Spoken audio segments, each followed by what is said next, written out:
Israël, comment ça marche ? Vous allez adorer comprendre Israël. Israël, comment ça marche ? Sur Studio Kalita. Salut à tous, bienvenue, docteur David Zetoun. Merci beaucoup d'être là avec nous. C'est un plaisir. Voilà. Alors, vous êtes professeur attaché à l'Université de Bar-Ilan, conseiller dans la gestion de l'eau auprès de la santé publique, des infrastructures, bien sûr, et de l'environnement, des ministères israéliens, évidemment.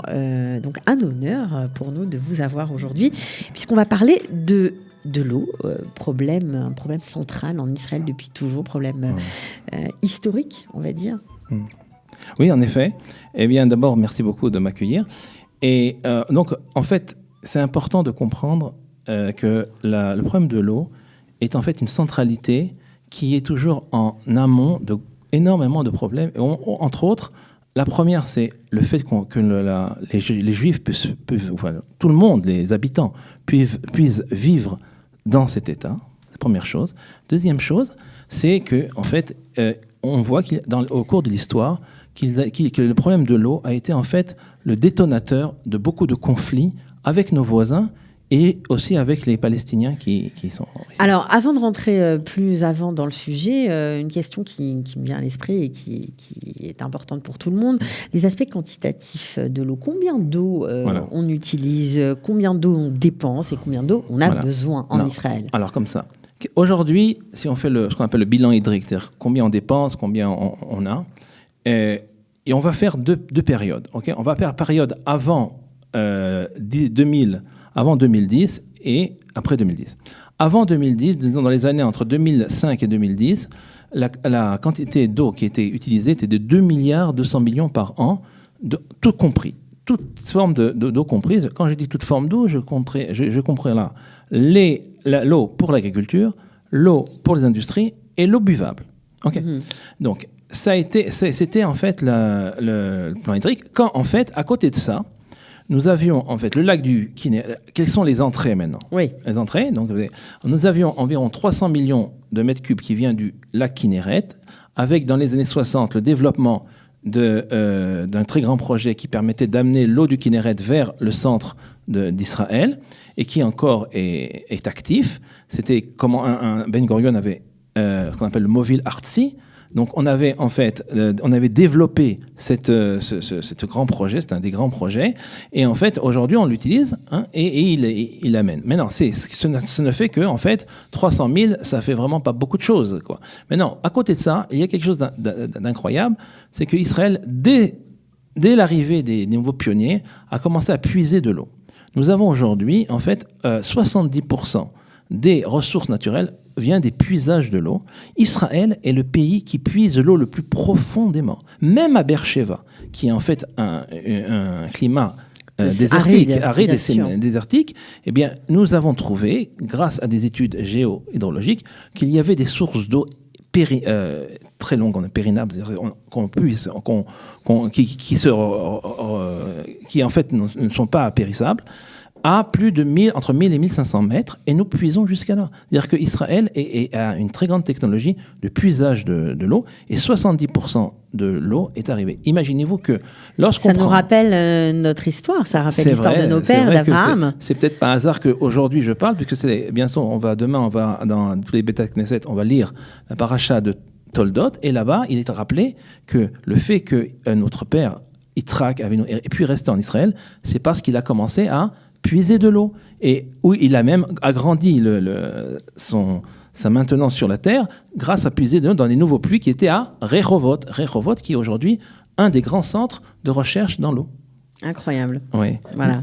Donc, alors, fort de ces aspects quantitatifs, donc aujourd'hui, on a les mêmes besoins en eau, ou ça a changé ? J'ai pas fini. Parce qu'on était jusque dans les années 2000. Non, dans les années 2000, excuse-moi, j'ai pas fini. Donc, si vous voulez, on a eu un problème de très grave. Okay, très très grave, dont les médias disaient toujours gardez l'eau pendant des années. Aujourd'hui, ils le disent moins. On va expliquer pourquoi. C'est que en fait, on avait donc, on a dit 300 000 mètres cubes de Kinéret. Tous les les sources des aquifères, il y en a beaucoup. Il y a l'aquifère qu'on appelle le Khof, l'aquifère du littoral. On a l'aquifère du Yarkon Tainim qui est partagé avec les Palestiniens. On a beaucoup de sources. Ça faisait au total avec le Kinneret, 1 300 000 mètres cubes de production annuelle. Donc, on avait en plus, on récupère les eaux de pluie. Donc, ça nous faisait, on arrivait à peu près à 1 500 000. Et donc, nous avons donc un déficit constant qui n'a pas arrêté pendant des années de 1,5 milliard de mètres cubes, puisqu'on dépensait, en fait, on arrivait maximum à 1 700 000 et on en dépensait 2 200 000. Donc, on avait toujours 500, un gap. C'est pourquoi il y avait des campagnes voilà, et on régulières. essaie toujours de réduire. Alors, il y a eu beaucoup de politique. On a réduit l'agriculture. On est arrivé à 2 millions. Donc, on était comme ça égorgé, tout ça, jusqu'à ce que les spécialistes, et j'étais un de ceux-là, on prenait en fait de développer des centrales, des usines de désalinisation. Et ces usines de désalinisation, plus en plus un autre problème que nous en avons parlé beaucoup, qui était en fait le développement des villes, qui faisait qu'on utilisait beaucoup d'eau dans les villes et on le rejetait au début dans la mer comme dans les autres pays. Et aujourd'hui, on récupère cette eau pour l'agriculture. Donc, on a eu un très grand travail qui a été fait. Ça a commencé dans les années 2000, les décisions, et la réalisation, je veux dire, les décisions étaient avant. Et en fait, 2010, jusqu'à aujourd'hui, on arrive à une production complète de presque 2 500 milliards. Et nos projections est de revendre de l'eau, puisqu'on arrivera bientôt à revendre de l'eau. Donc ça veut dire que grâce à ces projets, ces techniques de désalinisation notamment, on n'est plus au seuil minimum, on l'a dépassé. On peut même avoir on peut même vendre de l'eau, on en a en plus. Alors, c'est extraordinaire. Il y a beaucoup de nouveautés dans cette approche, puisque en fait, nous avions des contraintes. Le ministère de la Santé publique n'a jamais accepté qu'on boive de l'eau qui a été retraitée. Donc, qu'est-ce qui s'est passé? C'est qu'Israël a aussi développé une chose qui n'existe pas. Pourtant, ça existe dans les autres pays. Voilà, mais pas chez nous.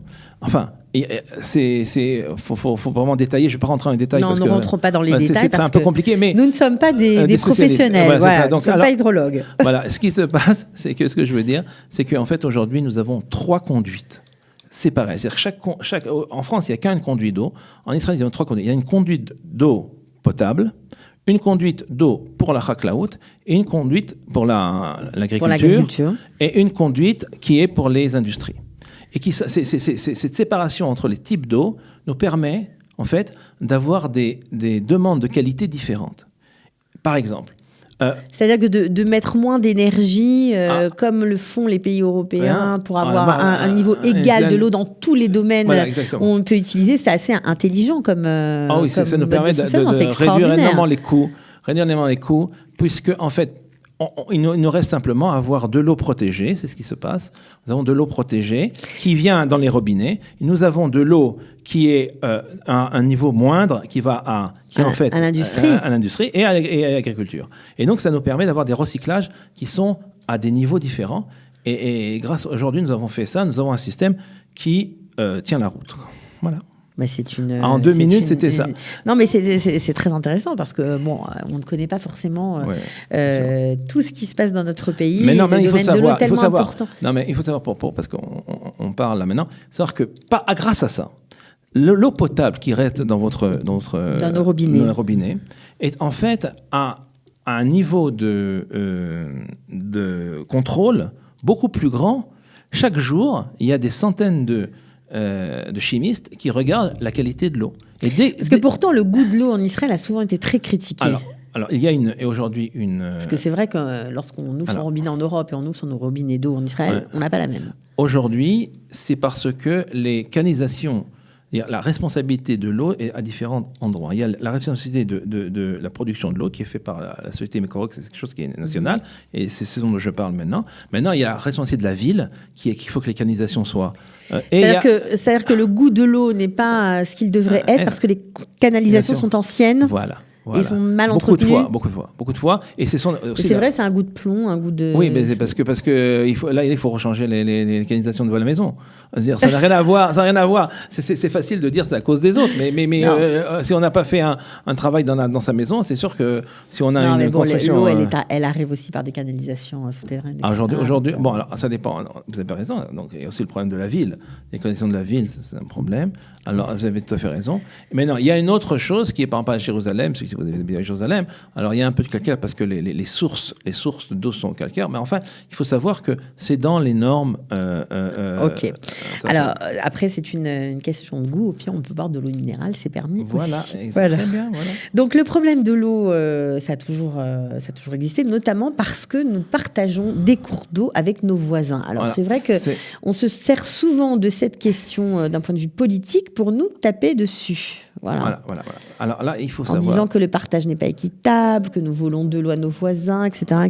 Alors, au niveau de l'historique, il faut savoir que, en fait, là, ceux qui se souviennent, beaucoup de Stéphane ne se souviennent pas. Juste avant d'expliquer, mais vous pouvez nous dire avec qui on partage de nombreux cours d'eau. Attendez. Alors comme ça, on a en fait des cours d'eau communs avec le Liban. On a des cours d'eau communs avec la Jordanie, la Jordanie, le Jourdain. Nous avons des cours d'eau communs aussi dans le sud, la mer Morte et tout ça, avec la Jordanie. Et jusqu'au lac, au Aqaba, à côté d'Elat, nous avons aussi des cours d'eau qui vont redonner sur la mer Rouge. Donc nous avons, ça c'est également avec la Syrie. Et maintenant aussi, nous avons avec la Syrie, sur le Golan, nous avons aussi des liens. Cours d'eau. Bon, bref, nous avons des liens avec tout le monde. Donc on a des liens avec... Maintenant, il faut bien comprendre comment ça nous influence et comment ça nous influence pas. Alors comme ça, le lac de Tibériade, ses sources se trouvent en fait dans le plateau du Golan et aussi une partie se trouve en Libye, au Liban. Au Liban. Donc si vous voulez, c'est d'ailleurs été un problème de conflit parce qu'en fait chaque fois le Hezbollah essayait d'arrêter les cours d'eau. Les cours d'eau, ok, et mettre des barrages qui feraient qu'on aurait beaucoup moins d'eau qui arriverait dans le Kinneret et donc Israël les a attaqués de façon systématique. Ok, de la même façon, la guerre de 68 a été lorsque en fait la Syrie avait arrêté certains cours d'eau qui arrivaient. C'était pareil. Pareil, donc ça a déclenché une guerre. Et la guerre en 73 aussi, il y avait eu les mêmes tentatives, c'est-à-dire que il y a toujours une tentative l'eau est une monnaie, oui, parce qu'on n'en a pas beaucoup. Alors donc, si vous voulez, c'est une façon de nous mettre une pression sur nous. Alors, mais c'est vrai que par exemple, la Syrie elle-même n'a pas besoin de des eaux du Kinneret. Elle ne fait ça que contre nous, parce qu'elle a de l'eau. Oui, bien sûr. Et là, aussi le Liban est gorgé d'eau. Donc, si vous voulez. Ça, c'était, si vous voulez, le côté politique, géopolitique avec notre pays voisin. Maintenant, on a un autre problème. Le problème avec les Palestiniens. Beaucoup plus grave avec les Palestiniens. Pourquoi ? Parce qu'en fait, lorsque je vous ai dit que les aquifères, différents aquifères, vous avez en fait ce qu'on appelle le Judée-Samarie ou la Cisjordanie, ouais, d'accord ? Eh bien, cet endroit-là, en fait, correspond à entre 400 et 450 000 mètres cubes du bilan hydrique israélien. C'est-à-dire que si on produit aujourd'hui de façon naturelle 1 500 000, alors 400 000 qui correspond quand même à presque un tiers. C'est énorme. Ça vient en fait de ces régions-là. Ces régions problématiques. Voilà. Et il coule à l'intérieur en même temps. Tellement belle. C'est sûr. Mais il faut savoir une chose, c'est que donc à plusieurs reprises, les Palestiniens ont essayé de mettre des produits chimiques à l'intérieur pour nous embêter, pour nous produire et puis ça a beaucoup communiqué comme quoi on privait d'eau les Palestiniens, qu'on leur détournait. Alors vous qui êtes Attendez, sur ce point, je rajoute quelque chose, excusez-moi. C'est que en fait, lorsqu'on a eu des accords de paix avec la Jordanie ou avec les Palestiniens, tous ces accords-là de discussion, on n'a pas arrivé, mais les discussions sont toujours, à 80% des discussions, sont autour des arrangements, ou peut-être pas 80, mais 70% de l'eau. C'est toujours arrangement de l'eau. Par exemple, on a des accords avec les Palestiniens, c'est sur l'eau. On a 50 millions de mètres cubes qu'on donne à la Jordanie, c'est des accords de l'eau. C'est-à-dire que moi, j'étais d'ailleurs personnellement dans ces discussions-là, en face de la Jordanie, et j'ai travaillé beaucoup sur Vous avez beaucoup travaillé sur l'accord avec la Jordanie et Israël. Bon, ça c'était en 93 à l'époque. Ouais, alors là-bas aussi, nous avions en fait un accord qui est stipulé. On avait fait une étude extraordinaire sur en fait combien de pérennité. On calcule à 200 ans. Eh bien, combien on pouvait arriver à donner de l'eau aux Jordaniens et échanger. Et c'était, par exemple, ils avaient demandé, juste une anecdote, ils avaient demandé 200 millions de mètres cubes. Et on leur a dit, il n'y a pas de problème, on est prêt à vous donner, à la condition que vous rechangez toute votre canalisation. Parce qu'ils ont, dans leur canalisation, sur la canalisation du mandat britannique, ils ont 75% de pertes. C'est-à-dire, quand je lui donne un mètre cube... Il y a du calcaire. Non, parce qu'il y a des... Il y a non, c'est vieux, c'est sale. Non, c'est pas vieux, c'est le fait que c'est l'érosion. Comment ça s'appelle ça? La rouille, si vous voulez. La rouille, si vous voulez, elle a en fait créé...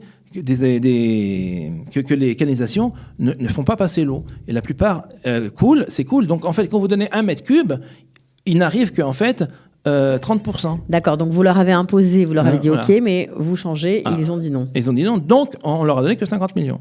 Okay. Enfin, en résumé. Ce qui est intéressant, parce qu'on a parlé du problème très brièvement, évidemment, des Palestiniens, vous avez été quand même un des derniers, ou si ce n'est le dernier, hydrologue à avoir travaillé à Gaza sur ces questions de l'eau. Vous avez fait, je crois, un bilan avant de... Ça date aussi de 1993, à l'époque des accords d'Oslo. Donc, vous avez fait un bilan du système hydraulique à Gaza. Voilà. Alors, à l'époque, c'était en 1993, je travaillais à la société Ta'al, qui était Tirnoun Israël, qui est en fait celle qui fait la planification. C'était une étatique, c'était une société, aujourd'hui elle est déjà privée, mais à l'époque elle était étatique. Elle était responsable de tous les accords. Alors c'était à l'époque des discussions avec l'époque de... comment il s'appelle, Yitzhak Rabin. Alors, qu'est-ce qui se passe? C'est qu'ils ont demandé à notre service technique, j'étais là le directeur du projet, de faire un bilan de l'état des quantités d'eau, des qualités d'eau sur Gaza. Et nous avons, à l'époque, comme nous étions, si vous voulez, on travaillait là-bas, on avait installé des systèmes de repérage très très bien faits pour savoir quelle est la qualité, pour regarder qu'il n'y aurait pas d'invasion de colloïdes ou de matières, je dirais, de produits chimiques dangereux pour la population. Pour la population. Voilà. Alors, qu'est-ce qui s'est passé? C'est que, voilà, et on a fait un accord à ce moment-là. J'ai donné ce dossier-là, qui était un des dossiers qui était dans les accords. Et l'histoire veut que 2 ans plus tard, en 1995, on m'a demandé... Donc, vous avez fait votre travail, vous avez c'était fini, on a donné, c'était fini. Vous avez donné des recommandations, bien sûr, pour éviter des dégradations. Voilà, exactement. Ok. Et puis, 2 ans après, vous vous trouvez au Maroc. Oui, alors, il y avait un colloque, un colloque de tous les pays qui côtoient la Méditerranée. Alors, on nous a invités aussi les Palestiniens, puisque aujourd'hui, Gaza, ils ont une porte voilà, sur la Méditerranée. Il y avait la France, il y avait l'Espagne, il y avait tout le monde. Et alors, moi, j'ai demandé de parler. Ils avaient, ceux qui avaient préparé la conférence, m'avaient mis moi...